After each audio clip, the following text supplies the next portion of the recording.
அதாவது மாண்பு முதலமைச்சர் அவர்கள் தேர்தல் பிரச்சாரத்தின் போது அப்பொழுது இருந்த முதலமைச்சரை பார்த்து மத்திய அரசுக்கு பல்வேறு பிரச்சனைகள் கொடுத்து திட்டங்கள் குறித்தும் கடிதம் எழுதினால் போதுமா என்று கேட்குறீங்க. அதே பாணி தான் இப்பொழுதும் இந்த அரசாங்கம் கடைபிடிக்கிறது. ஆக கடிதம் எழுதினால் மட்டும் மத்திய அரசாங்கம் இந்த திட்டத்தை கொடுத்துடாது, அதற்குண்டான தீர்வை காண்பதற்கான முயற்சியும் எடுக்க வேண்டும் என்ற நேரத்தில் கேட்டுக்கிறேன். இன்னொன்று, பேசாமலே செயல்படுவது என்பது வரவேற்கத்தக்கது தான். சில நேரத்தில் பேசினா தான் தீர்வு கிடைக்கும். இனிமேல் பேசி தீர்வு காணுவதற்குண்டான நடவடிக்கை மேற்கொள்ள வேண்டும் என்று கேட்டுக்கிறேன்.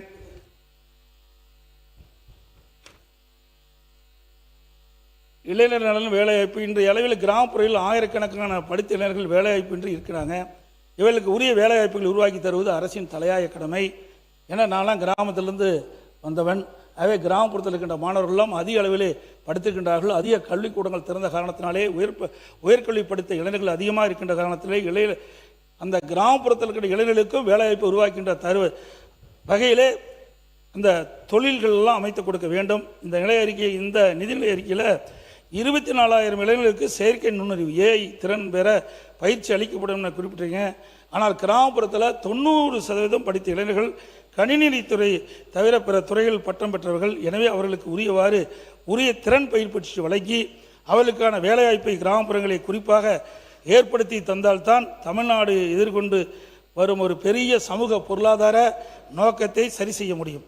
இதற்கான முயற்சிகள் இந்த வரவு செலவு திட்டத்தின் மூலம் முன்னெடுப்பதாக தெரியவில்லை. இவர்கள் தொழில் முனைவோராகவும் கிராமப்புற தொழில் மற்றும் விவசாயம், உணவு பதப்படுத்தல் போன்ற தொழில்களை ஊக்குவித்து சிறப்பான உதவிகள் அளிக்க நடவடிக்கை எடுக்க வேண்டும் என்று கேட்டுக்கொள்கின்றேன். பல துறைகளில் குறிப்பாக சமூக நீதித்துறை, கூட்டுறவுத்துறை, பொது விநியோகம், சிறு குறு தொழில் மேம்பாட்டுத்துறை, ஜவுளி மற்றும் கைத்தறித்துறை என பல்வேறு துறைகளில் எந்த விதமான கூடுதல் கவனம் செலுத்தப்படவில்லை என்பதையும் இந்த நேரத்தில் அவையினுடைய கவனத்தை கொண்டு வரேன். அரசு துறையில் காலி பணியிடங்கள் இன்றைக்கு ஆட்சிக்கு வந்த உடனே அரசு காலி பணியிடங்களை நிரப்பும்னு சொன்னீங்க. ஆனால் அரசு துறையில் அரசு அலுவலர்கள் மட்டும் 3.2 லட்சம் பூஜ்ஜியம் பணியிடம் காலியாக இருக்குது.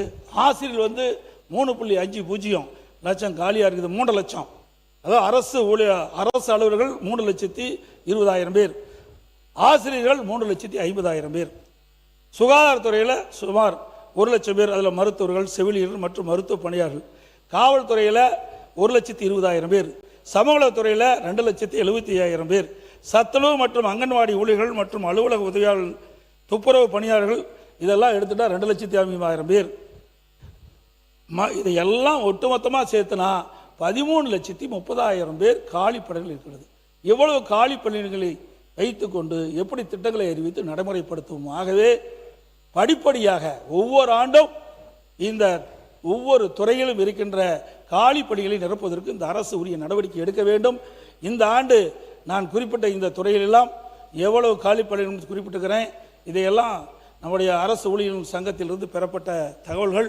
ஆகவே இந்த அரசு காலி பணிகளை நிரப்பப்பட்டால்தான் இவர்கள் போடுகின்ற திட்டம் நிறைவேற்றப்படும். அது மட்டும் இல்லை, இன்றைக்கு திட்டங்கள் போடுவது மட்டும் இல்லை, அந்த திட்டங்களை நிறைவேற்றுகின்ற பொறுப்பிலே இருக்கின்றவர்கள் அரசு பணியாளர்கள் என்பதையும் உணர்ந்து இந்த காலி பணிகளை நிரப்புவதற்குண்டான நடவடிக்கை மேற்கொள்ளப்பட வேண்டும்.